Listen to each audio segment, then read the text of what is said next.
The following content may contain visuals that are disturbing, graphic, or sensitive in nature. Viewer discretion is advised. This material is intended for mature audiences and may not be suitable for all viewers. Please exercise caution while watching, and if you find such content distressing, we recommend discontinuing viewing. This disclaimer is provided to ensure awareness and to prioritize viewer well-being. Hello and welcome to this brand new edition of Global Lens on News9 Live with me, Neha Khanna, and our focus continues to be on the Israel-Hamas war. Well, the Israel-Hamas war has now entered the 67th day, and the Israel Defense Forces say this is a decisive phase. Israeli troops are encircling Hamas's last two strongholds in northern Gaza, according to Israeli Defense Minister Yoav Gallant. He claims that Hamas battalions in the Jabalia and Shijaya areas are on the verge of dismantling. He added that the number of those who surrender that come out of these places shows us what's happening. Gallant says those Hamas fighters who have surrendered have said they are short of weapons and food. Calling upon the remaining Hamas fighters to surrender, Gallant said, "We're near a breaking point in the northern Gaza Strip. Anyone who prefers to surrender, as hundreds have done already, we will spare their lives."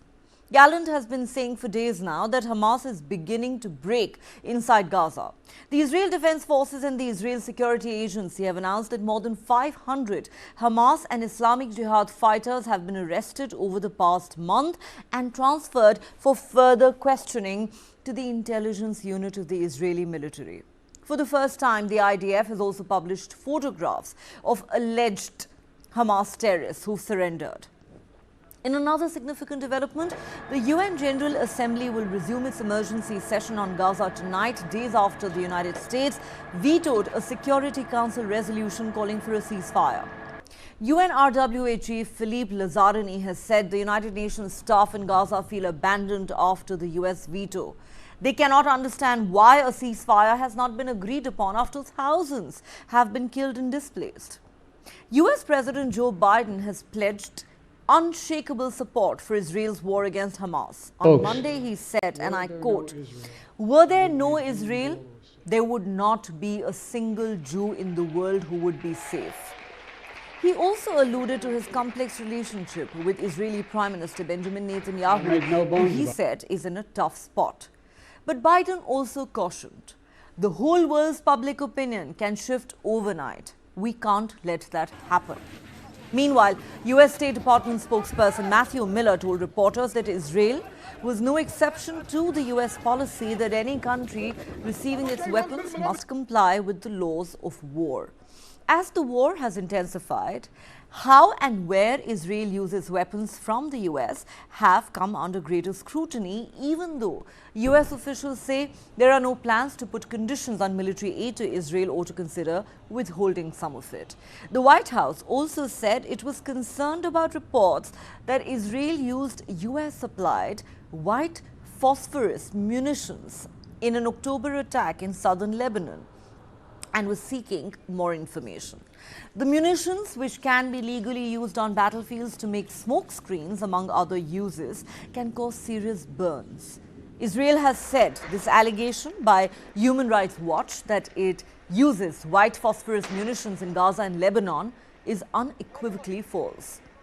The Israel Defense Forces have said the total number of reported IDF soldiers killed in Gaza since ground troops invaded on the 27th of October now stands at 104. In Gaza, Israeli strikes have killed at least 18,200 according to Hamas-run Health Ministry. The 7th October Hamas attack on Israel killed around 1,200 people and more than 240 were taken hostage. Most of Gaza's 2.3 million people, at least 85%, have been driven from their homes, and residents say it's impossible to find refuge or food in the densely populated coastal enclave. The UN World Food Programme has said half of the population is starving and hunger stalks everyone in Gaza. Meanwhile, the European Union will work on introducing sanctions against Jewish settlers who commit acts of violence against Palestinians in the occupied West Bank. That's what the bloc's foreign policy chief has said. Leaders of Ireland, Spain, Belgium and Malta have written to European Council President Charles Michel, calling for a discussion at an upcoming EU summit on the need for a ceasefire in Gaza. In another important development that raises concerns yet again about the possibility of this conflict widening, yet another commercial tanker in the Gulf was struck by a land-based cruise missile launched from Houthi-controlled Yemen, according to the US military. Iran-aligned Houthis have stepped up attacks on vessels in vital shipping lanes and firing drones and missiles at Israel since the war erupted on the 7th of October. And now there is yet another interesting aspect of this war which has triggered a heated debate, especially in Israel. Since the 7th October Hamas attack on Israel, Qatar has come under fire by Israeli officials, American politicians and media houses for sending hundreds of millions of dollars in aid to Gaza, which is governed by Hamas. But it turns out all that happened with Israel's blessings. Prime Minister Benjamin Netanyahu continued the cash flow to Hamas despite concerns raised from within his own government. The purpose is believed to have been to weaken the Palestinian Authority, to keep the Palestinian people divided, and stall having to address the fundamental and prickly issue of the two-state solution. Have the chickens come home to roost for Netanyahu and Israel in some ways, is the question that many are now asking.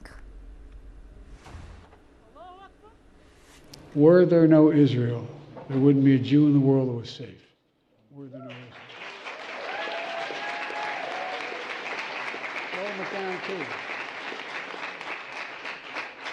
I make no bones about it. I've had my differences with some Israeli leadership. I've known Bibi for now 51 years.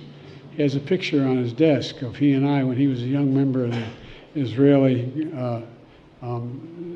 service here, foreign service. And I was a 32-year-old senator. And I wrote on the top of it, Bibi, I love you, but I don't agree with the damn thing you had to say. It's about the same today. I love it. Well, look, we will continue to lead the world in humanitarian assistance to innocent Palestinian civilians who emphasize to our friends, to our Israeli friends, we need to protect civilian life. Now, let me be clear. Hamas using rape, sexual violence, and terrorism and torture of Israeli women and girls is appalling and unforgivable. And you should, when I was there, saw some of the photographs. It's beyond comprehension. We all have to condemn such brutality without equivocation, without exception.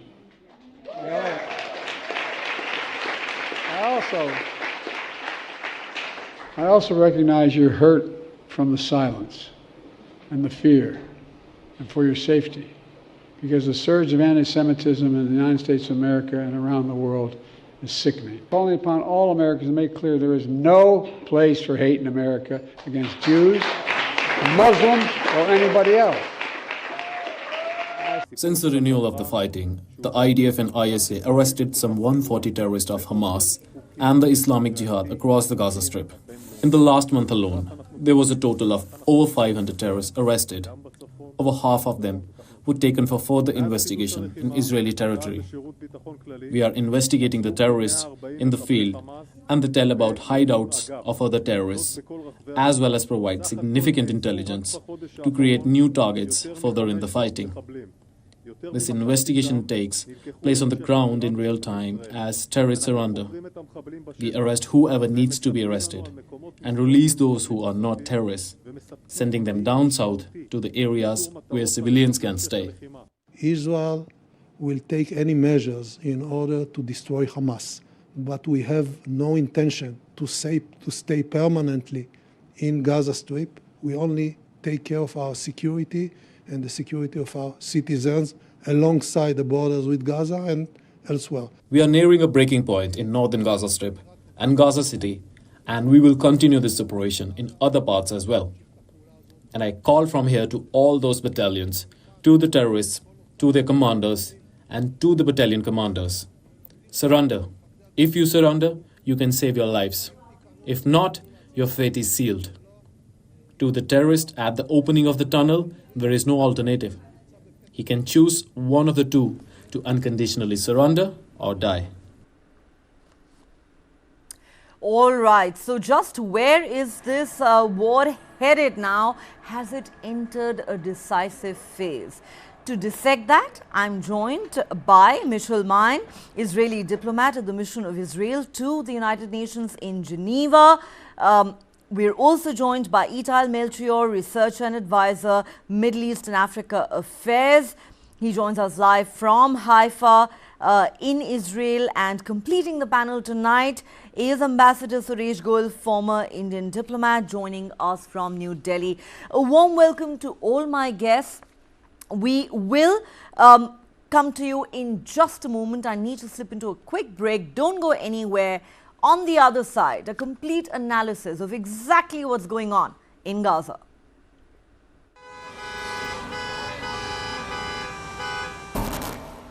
Bangalore traffic is an example of something that has gone wrong with our system. We have more than 50 flyovers in Bangalore city. If flyover is a solution to traffic problem, Bangalore should not have traffic problem. According to TomTom Traffic Index 2022, Bangalore is ranked as the second worst city in the world when it comes to traffic.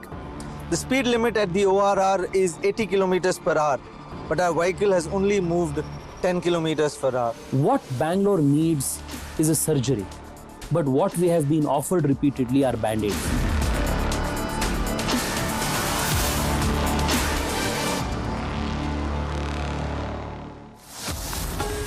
Only on the world's first news OTT. News9 Plus, ahead of the curve. All right, let's go straight ahead with our discussion on exactly where the Israel-Hamas war is headed in Gaza. Has it entered a decisive phase? Lots to unpack here. Let me begin with Michel Mein. Welcome to Global Lens, ma'am. I hope I've got your name right. Now, just yesterday, Israeli Prime Minister Benjamin Netanyahu said this is the beginning of the end of Hamas. Now, Defense Minister Yoav Gallant has said that Hamas is at near breaking point in Gaza. We've captured more than 500 of Hamas operatives, and those that still remain, we are telling them surrender and we will spare your lives. The question is, do you believe that the war is indeed at a very critical juncture as far as Israel's military objective in Gaza is concerned? First, Neha, thank you so much for having me on the show. Indeed, we're in crucial times, and we have set very clear goals for our war. This is a war we didn't wish and we didn't start, but we are very determined to finish without the genocidal terrorist organization Hamas sitting on our border, and our military groundwork is being held in a very continuous manner, and we are seeing the pictures. We are seeing the terrorists that are surrendering. We are also starting, as the rule of Hamas is starting to be unstable, we are hearing more and more from the Palestinian civilians who are saying what we were saying all along, claiming that Hamas has led to this destruction, that are calling out the situation as it is. And that is one of our major goals. Our goals is to really reach the terrorists who performed the horrible acts on October 7th and demilitarize the Gaza Strip. Our second goal has to do with the hostages. We still have 137 people held by Hamas terrorists. Some were murdered, and some have died for lack of medical treatment. And we are continuing our efforts to pressure Hamas into maybe considering another deal to set the hostages free. But we're also doing whatever we can, and we are advancing according to plan, yes. All right, so you believe this is going as per plan. Let me go across to Itai Melchior at this point. Mr. Melchior, militarily, how far do you think the Israeli campaign has come in Gaza? Because now there are these utterances being made by one Israeli leader after another that seem to suggest that this is a critical juncture, that Hamas may be at breaking point. The other thing I want your comment on is what US President Joe Biden has said. There is no doubt that he has once again expressed unstinting and unshakable support to Israel, in his own words, saying that not a single Jew in the world would be safe today if it were not for the state of Israel. But he also had a warning for your country. He said that the opinion of the world can change overnight, and we cannot let that happen. And as we speak, the UN General Assembly is getting ready to vote tonight on whether there should be a call for a humanitarian ceasefire in Gaza. How do you see all these developments that are taking place? So I'll actually start from the end. I don't think you can have a humanitarian ceasefire because that is not the humanitarian thing to do. Yes, people are suffering and people do need to get supplies, and Israel is today allowing much more supplies than it ever intended to due to world pressure and to the compassionate Israeli heart. And on this, I have to tell you, a shocking finding today by Israeli army in one of the houses they went into. Besides the guns and other ammunition there were documents, medical documents of a child of that family, an 8-year-old child who was being treated for cancer in a Israeli hospital. So I mean, there's a lot of hypocrisy when you talk about humanitarian, because it is not a humanitarian thing to let Hamas rule, not for the Gazans themselves who keep suffering from that, from the money being embezzled from them for the wrong reasons, and the Israelis living around Gaza and all the way to central Israel. So certainly the humanitarian thing to do is to release the hostages and for Hamas to give up arms. Then we can discuss humanitarian. Now, speaking on the military perspective, we can see that more or less the northern part of Gaza City and surrounding towns have more or less been cleared, and we see mass surrendering, especially in this area, because there's probably some lack of communication between the leadership and the people in the ground, the terrorists on the ground that don't have good communication with their headquarters anymore. Of course, we know that all the leaders are now either fled totally to Egypt through the tunnels or based in Rafah in the south, while Israel is still trying to find what it can in Khan Yunis for now. So therefore, on one hand, yes, good military results, but still a lot of work to do, both in Rafah and both on what is we call the Philadelphia, the line connecting the Egyptian Rafah with the Gazan Rafah, where we need to see how we stop all the smuggling that is taking place of equipment and ammunition into Gaza. All right, let me go across to our Indian guest, Ambassador Goel. Ambassador Goel, there is no doubt, and we've discussed this for days and weeks on end now on Global Lens, that there is growing pressure on Israel to end this war, to call, to declare a ceasefire. Tonight, the UN General Assembly is going to vote on whether there should be a call for a humanitarian ceasefire, something obviously Israel disagrees with. But let's specifically look at the stand of Israel's closest ally, the United States. 2 days ago, the US controversially vetoed the UN Security Council resolution calling for a ceasefire in Gaza. On Monday, you had President Joe Biden saying, we will continue to offer unshakable support to Israel. Were it not for the state of Israel, not a single Jew in the world would be safe. And then he goes on to say jokingly that I tell my friend Benjamin Netanyahu, I love you, but I don't agree with one damn thing you say. And that is true even today. And of course, let's not forget that every second day, Antony Blinken reminds Israel that it's not doing enough to minimize civilian casualties in Gaza. How do you see America's stand on where things stand in Gaza today?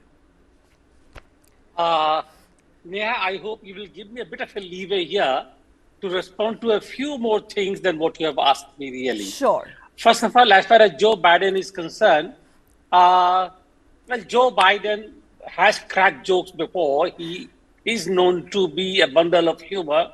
And therefore, I do appreciate when he says that Netanyahu is a good friend, however, so and so and so and so forth. I really would really want to understand what actually the USA stand is. There is so much of confusion. There are so many contradictions. Yes. On the one hand, they veto a resolution in the UN Security Council for humanitarian needs for the people who are suffering in Gaza. On the other hand, they advise Netanyahu to basically be careful about the civilian population, this and that. That reminds me somehow of 1971. Pardon my saying so. When India was actually in Bangladesh, not Bangladesh, at that time East Pakistan, because of the genocide being committed by Yahya Khan and Tika Khan in Bangladesh, and Indian forces had no option but to enter into then East Pakistan to create a situation when the refugees could go back. And what we had was a lip service about the humanitarian need, but not an inch of support. And therefore, I would take the stand of America, the USA, with the same pinch of salt because there is a lot of confusion. I know for them, the supremacy and the safety of the USA is the paramount. Therefore, they can go into Pakistan to kill Osama bin Laden, but take objection to even a rumor or something about Pannoon or Nizar. Therefore, there is a lot of contradiction here. I will accept that. I agree, 100%. The USA being superpower, we have to accept what it says because after all, it is the only superpower in the world, number one. Number two, I also agree with Joe Biden when he says that there had been no Jews in the world if there were no Israel. I agree completely. Israel was created to accommodate the Jews escaping Europe in the wake of the Holocaust. Europeans didn't want Jews at that time. And therefore, in 1917, Balfour went to the Palestinian lands to create Israel. I completely agree that it has been the land of the Jews and the Arabs and so on and so forth more than 3,000 years. I agree completely. But the point is that there were Arab Jews even then in 1917. They were living there. It was created, Israel was created for the European Jews because Europe didn't want Jews. And therefore, I agree with Joe Biden that there would be no Jews on the face of the earth if there were no Israel because Israel was created for the Jews. And there would have been no Jews otherwise. Anyway, having said all that, what I would like to know is I have full sympathy for what Israel is doing. We have fought the terrorism from across our borders for decades and decades together. And therefore, when Israel feels this kind of anguish at the terrorist attack, I understand. My one or two questions really here. Why is it so difficult for Israel to pinpoint where Hamas is? They have Mossad. The Hamas leadership was actually trained in Israel by Shin Bet. They know the Shin Bet knows the tactics of Hamas. Mm-hmm. They should know where Hamas is. And why can't they actually, when they are waging an attack on Hamas, why can't they be more precise rather than killing 18,000 Palestinian civilians to get hold of about, even if I accept the claim, 500 Hamas people? Why? I mean, do we accept that kind of civilian collateral? Why do we need to basically commit a situation when the Palestinian women and children, and incidentally, according to the same data, yes, 12,000 of these 18,000 are women and children. Were women and children. And again, you know, these are figures Yes. that are constantly disputed by Israel because they say, how do we trust Hamas? The figures have been put out by Hamas. But the world is watching. All said and done, just like the horrific massacre of 1,200 Israelis took place on the 7th of October, the world is also watching with horror what many are now terming a genocide of the Palestinians in Gaza. So you raise some valid points, sir, that, you know, can we accept the killings of 18,000 Palestinians 60% of them women and children, as mere collateral damage in this war that Israel is fighting against Hamas. But it's interesting you raise questions about why Mossad couldn't have pinpointed Hamas's exact location. Well, they of course say that Hamas uses Palestinians, civilians as human shields, and that is why it's so difficult to find them. And then let's not forget, it's the same Mossad and Shin Bet that failed spectacularly, and it is that failure which resulted, in a sense, in the 7th October massacre, the bloodiest day in Israeli history. I will put all those questions to our Israeli guests in just a moment, but before that, a quick break here on Global Lens. Don't go anywhere.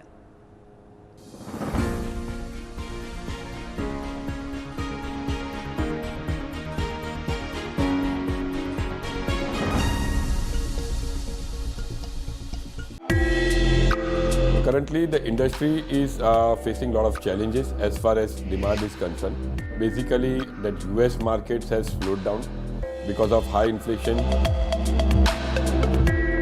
So obviously, diamonds being a dream product, something which doesn't have a utility value or is seen as a luxury. So that obviously goes off your shopping list. That's the first item that will go off your shopping list, especially in recessionary trends. That lab-grown diamonds are not mined, and they do away with the entire mining. So they save up on all the environmental damage that is associated with mining, and of course, the mining cost, which is why they're even more affordable.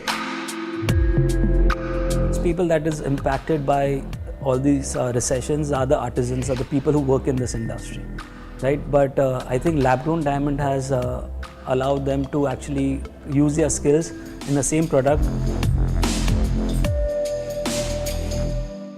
This and more, streaming on world's first news OTT, News9 Plus.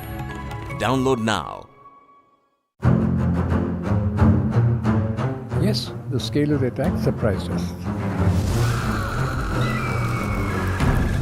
When you get a series of alerts, 16 intelligence alerts, if Maharashtra government at that time had alerted the Coast Guard and the Navy, this 2611 would not have happened at all. And one of the details they had planned was to use these dhagas to mislead the investigative agencies. All this was to be presented as a Hindu terror. So it was a Pakistan operation. The LET was the front end.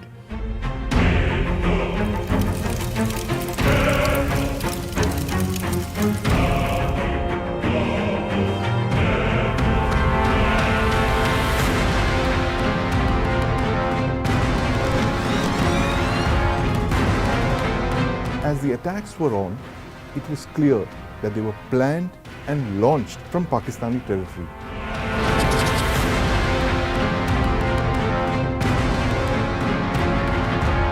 For all of those victims of terror that was exported from Pakistan over the years, including but not limited to 2611.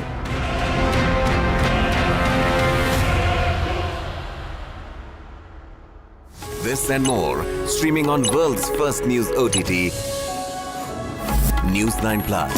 Download now.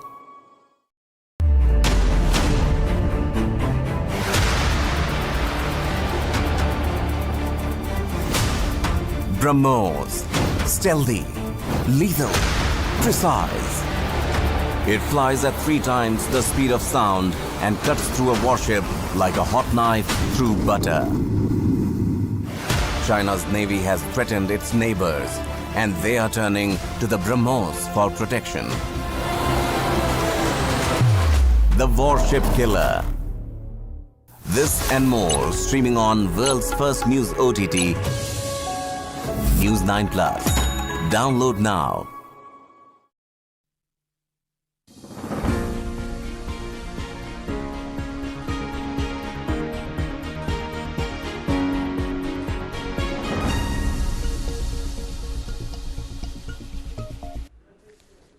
Welcome back. You're watching Global Lens with me, Neha Khanna. Let me go right back to our Israeli guests as we continue to discuss the Israel-Hamas war. Mishal Main, let me come to you.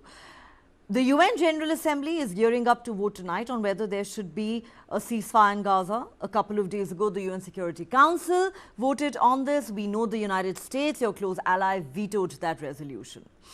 You know, it's interesting. President Biden, while reiterating his unstinting support to Israel, issued a warning saying, the opinion of the world can shift overnight and we cannot let that happen. Many would argue that we are well past that point, that the opinion of the world or the mood of the world actually changed quite some time back.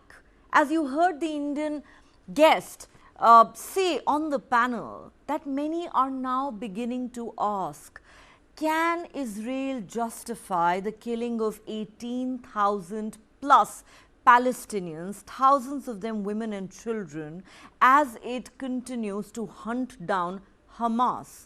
Can it be dismissed as collateral damage? Is it 1,200 versus 18,000 and counting? What would your response be?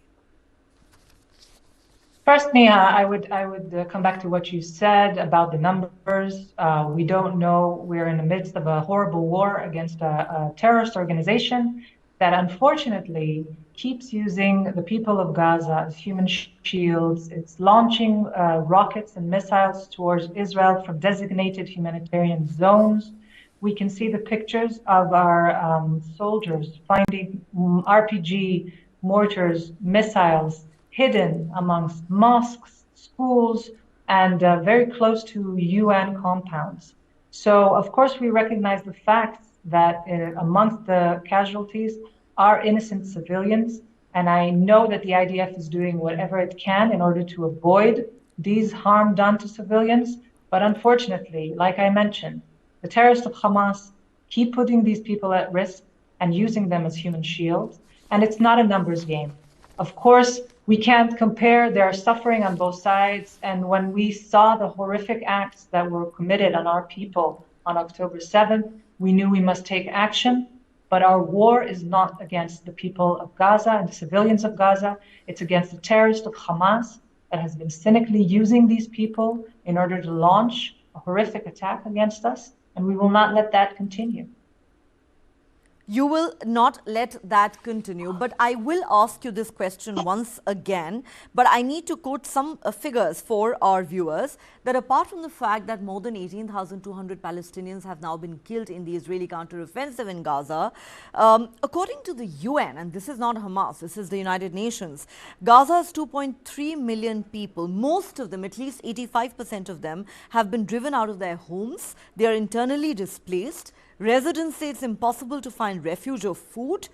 The UN World Food Programme has said half of the population is starving and hunger stalks everyone in Gaza. So I'm going to ask you this question again.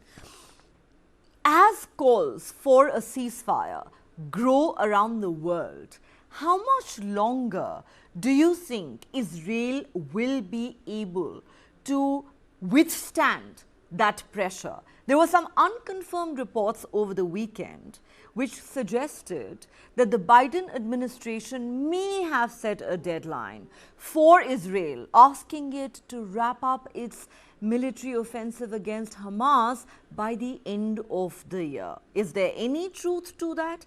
And what would you say to those who are saying that there can be no justification for the killings of so many innocents?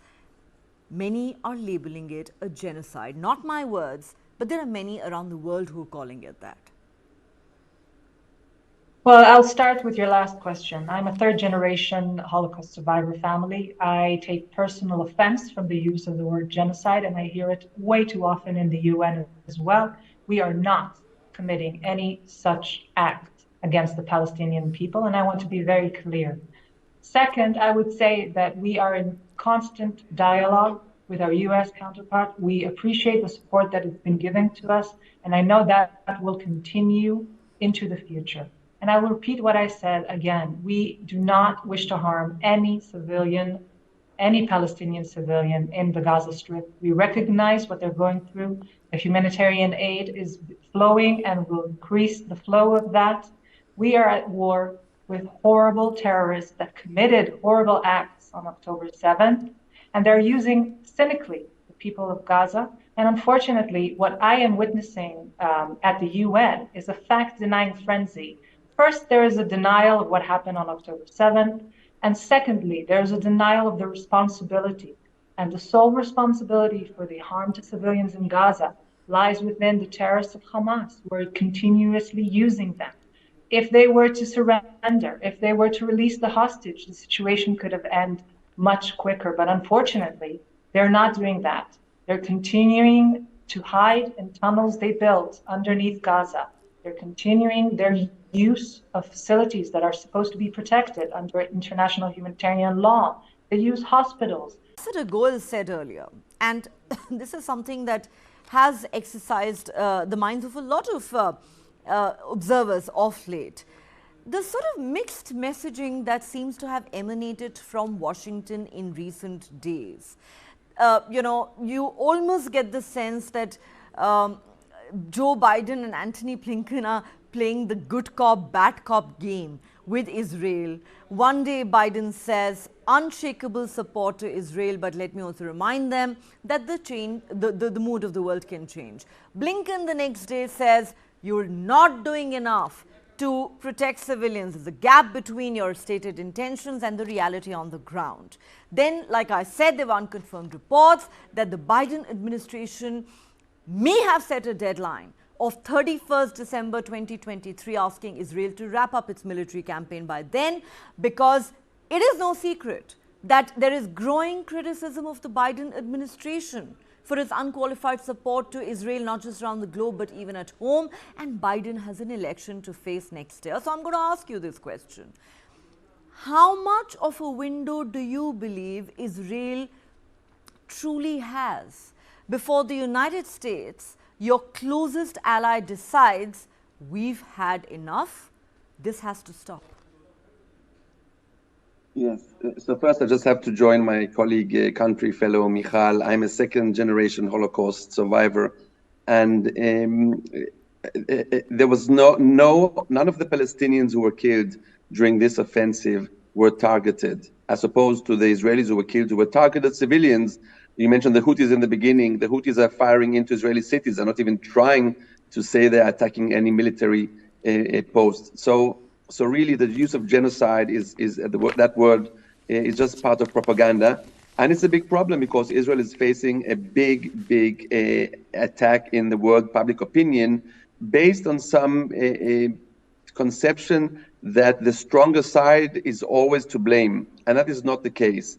If you ask me, the real time frame Israel needs now to complete the mission that it has set forth with eliminating Hamas, and hopefully while doing that, finding and rescuing the remaining live hostages, we are probably talking about 2 months and maybe slightly more to complete what was done in Gaza. And remember, we have the whole underground city that was built with tunnels more than the London Underground, where many of the Hamas terrorists are hiding, and where they are also hiding a lot of the humanitarian support that is coming in and being stolen by them again from their people. So, of course, the world will not be happy with that answer of 2.5 months. I don't know if the Americans have set a deadline, but they are certainly applying pressure. Also, as you mentioned, because they have their own internal issues with their elections coming up. We're expecting in Israel to see in the coming days both the head of the National Security Advisor coming here, and the Secretary of Defense is supposed to arrive next week. So there's close cooperation between Israel and the US, and everybody is well aware, and I think that is what they were referring to as public opinion can change, is if Israel does make a mistake and somehow we see a safe shelter being hit, Israel has been going out of its way to keep civilians safe. I mean, the numbers sound staggering, but so do numbers of the people killed in Dresden in Second World War and other places. And we're not playing a game of comparison. And I would argue that if all the rockets that Hamas is being firing into Israel would have hit where they were intended to, we would have more casualties. Just we have the luck that we spent our budget on finding ways to stop that and protecting our civilians, while Hamas was using its civilians to protect itself. So really, I don't like the game of comparing the numbers, and don't like the number of children, because children is also a 17-and-a-half-year-old who is a combatant with holding a gun. So really, we have to be very careful when we push and when we listen to the propaganda coming out of Hamas and its supporters. And it's really appalling that the world can even think about saying, okay, if a terrorist organization hides inside and amongst a civilian population, then we have to let it go. Free, wild card, get out of jail free, because we don't want to harm civilians. So it's a very difficult moral dilemma. I don't wish anybody in your audience to be the one having to take these calls, but in the end, that is the only way that we can eliminate Hamas for the better of the Palestinians and Israelis. Okay, provided that there are Palestinians left whose life you're hoping to improve by the end of this war, because just too many are dying. But you talked about the Houthis. So before I go back to my Indian guest, let's talk about the Houthis.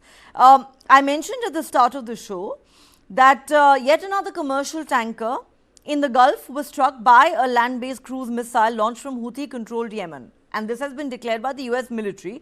We know that the Houthis, who are aligned with Iran, have stepped up attacks on vessels in the Red Sea. They have been firing drones and missiles at Israel. So has Hezbollah in Lebanon. So it brings me back to the question that I've actually been asking ad nauseum on this show. Doesn't Israel run the real risk of letting this war escalate as time passes by and seeing more and more players in the region getting engulfed in it? There is already Iran, which is in a sense, shall I say, the puppeteer behind the curtains.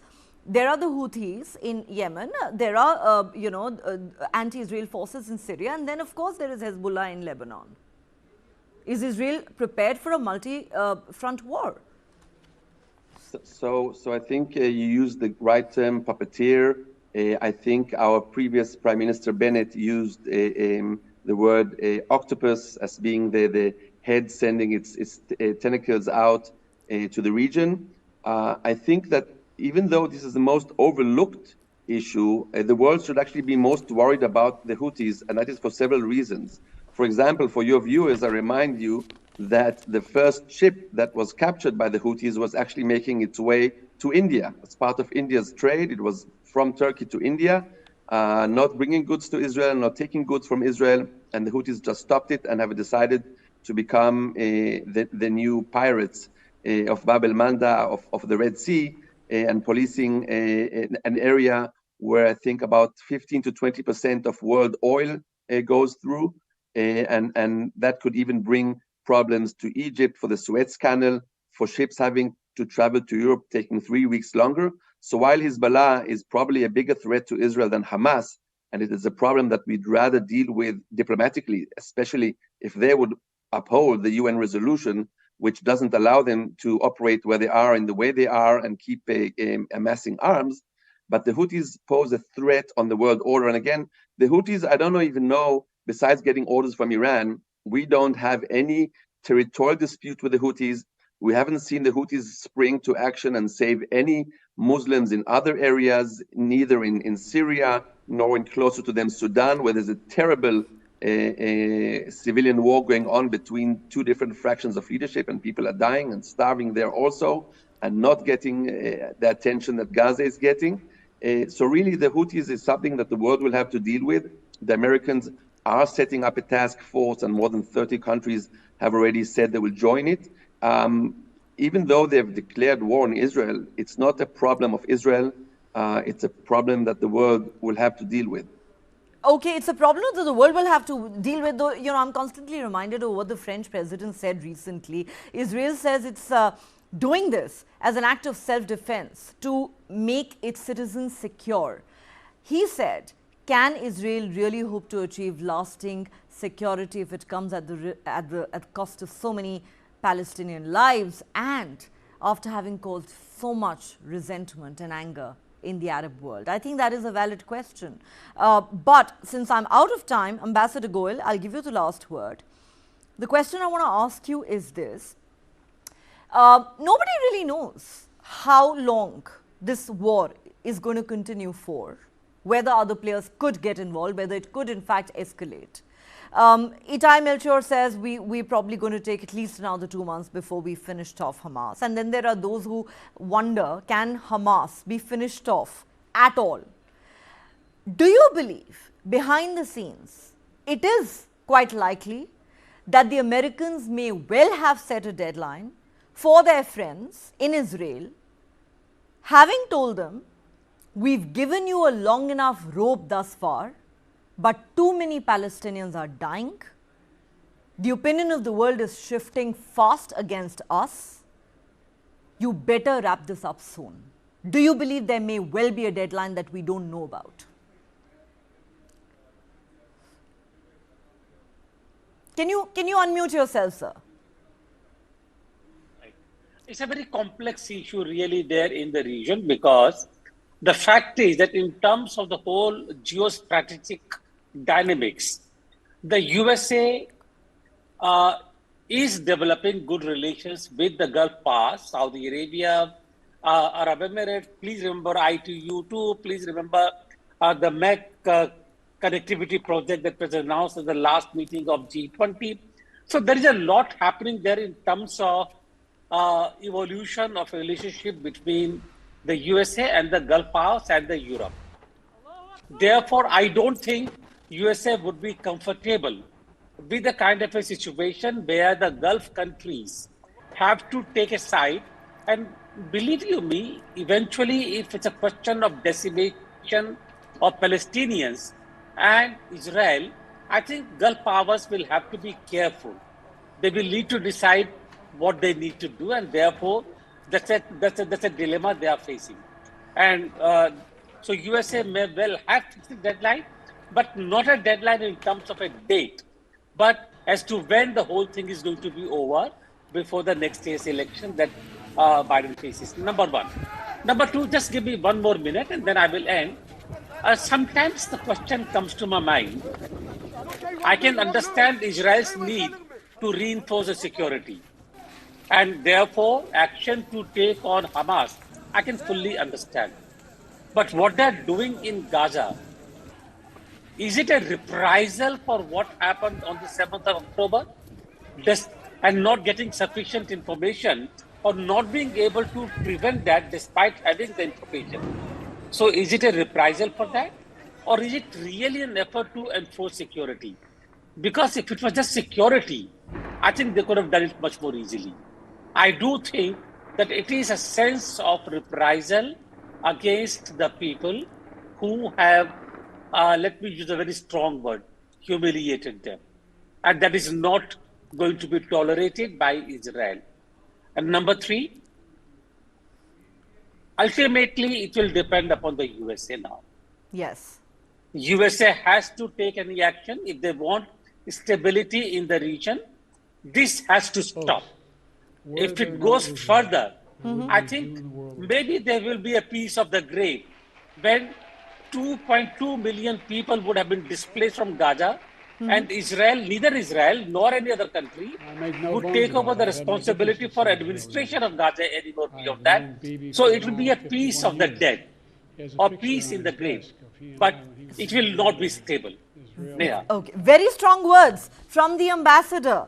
And he's asking, is this really about lasting security for the Israeli citizens, or is this really about revenge because Israel feels humiliated by Hamas after what happened on the 7th of October?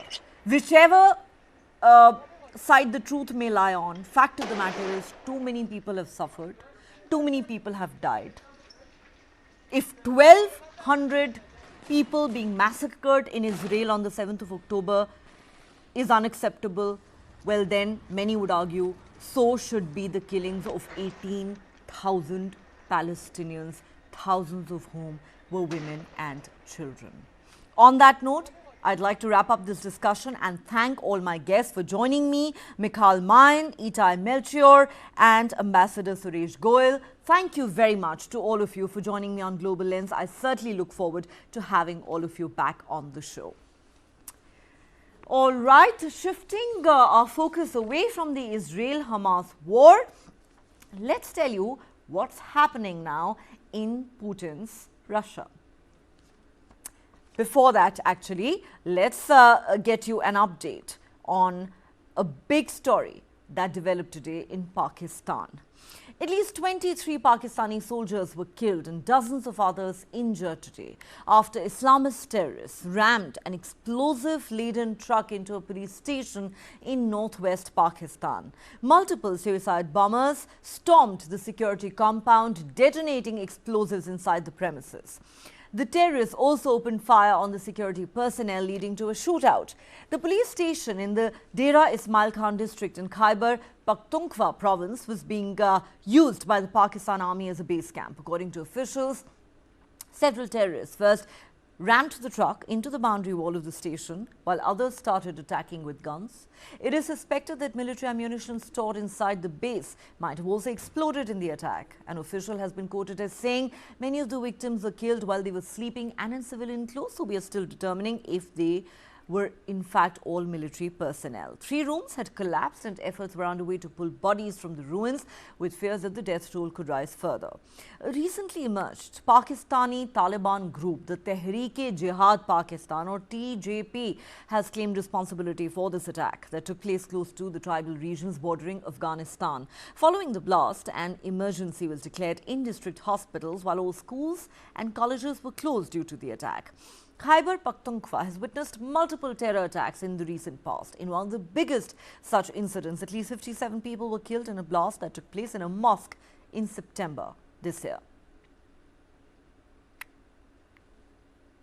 All right, let's now get you that story from Russia, which goes to elections next year. Jailed Russian opposition leader and President Vladimir Putin's critic, Alexei Navalny, has been missing for 6 days after a serious health-related incident, according to his associates as per media reports. This comes just as Vladimir Putin begins his presidential re-election campaign. Navalny is being held in a penal colony east of Moscow and has been sentenced to more than 30 years in prison on what he calls fabricated accusations to suppress his criticism of Putin. According to his aides, Navalny's lawyers had remained outside the penal colony all day but were denied entry to see him after he collapsed in his prison cell. He also did not appear at scheduled legal hearings about his case. Navalny's press secretary, Yami, said the lawyers were informed that the 47-year-old was neither at IK6 or IK7 penal colonies. As per reports, he was last jailed in the IK6 penal colony, as we said, east of Moscow. The lawyer added, the fact that we can't find Alexei is particularly worrying because he fell ill in his cell last week. He got dizzy and fell on the floor. The colony staff came over immediately, lowered the cot, laid Alexei down and gave him an IV. We don't know what it was.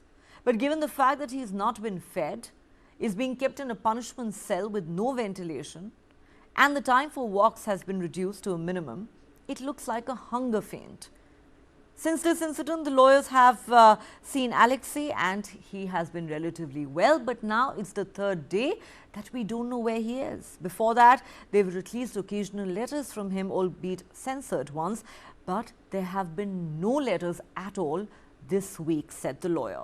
Navalny has experienced long-term health problems after being poisoned with a nerve agent in Siberia in 2020.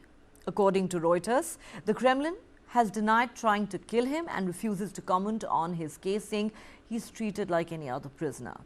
After being found guilty of multiple offences, including sponsoring extremist activities, the 47-year-old was sentenced to 19 years in jail in August.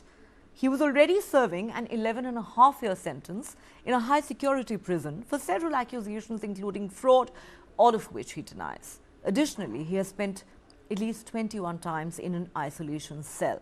According to the Moscow Times, after 3 of Navalny's attorneys were detained in October this year, his team issued a warning that Russian authorities intended to increase their control over his communication outside of prison. Just last week, Russian President Vladimir Putin announced that he is running for a 5th term. He has, over the past 2 decades, built a system of domestic repression and confrontation with the West that's almost certain to guarantee his re-election. His grip on power further tightened in the wake of his decision to invade Ukraine in February last year, with public dissent against the war effectively silenced through lengthy prison terms for all critics. And that's all the time we have on this edition of Global Lens. If you have been, thanks for watching. Do join us again at the same time tomorrow.